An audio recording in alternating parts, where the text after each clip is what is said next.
बिस्मिल्लाहिर्रहमानिर्रहीम। अस्सलाम वालेकुम अज़ीज़ ख़वातीन व हज़रात। हाज़िर व नाज़िर साहिब जलाल व करम यकता व मेहरबान बेमिसल रब्बुल आलमीन के बाबरकत नाम से आज की वीडियो का आगाज़ करते हैं।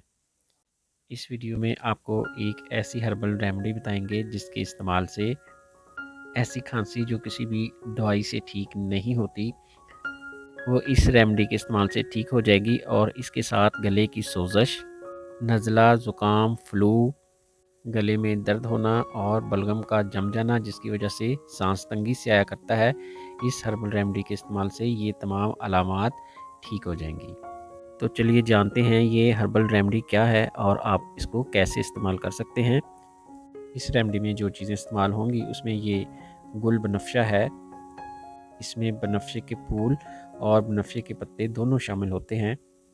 बनफ्शा खुद रो पैदा होने वाली एक बूटी है लेकिन अब खुद भी काश्त किया जाने लगा है। इसके पत्ते अनार के पत्तों के मुशाबा होते हैं जो खुश्क होकर सिकुड़ जाते हैं। अप्रैल के महीने में बनफ्शा के पौधे को बनफ्शी रंग के फूल निकलते हैं। इसी वक्त इनको तोड़कर इकट्ठा कर लिया जाता है। बनफ्शे की ये खसूसियत है, ये बलगम को नरम करके निकालता है, सांस की नालियों को खोलता है, गले की खराश दूर करता है, आंतों को नरम करता है, लिहाजा कब्ज़ भी नहीं होने देता। खांसी और नज़ला ज़ुकाम में बहुत ही मौसर है। दूसरे नंबर पर जो इस रेमेडी में इस्तेमाल होगी वो मलट्ठी है। मलट्ठी एक एंटीवायरल हर्ब है। मलट्ठी गले के अमराज, नज़ला ज़ुकाम, गले की सोजश और खांसी में इस्तेमाल की जाती है।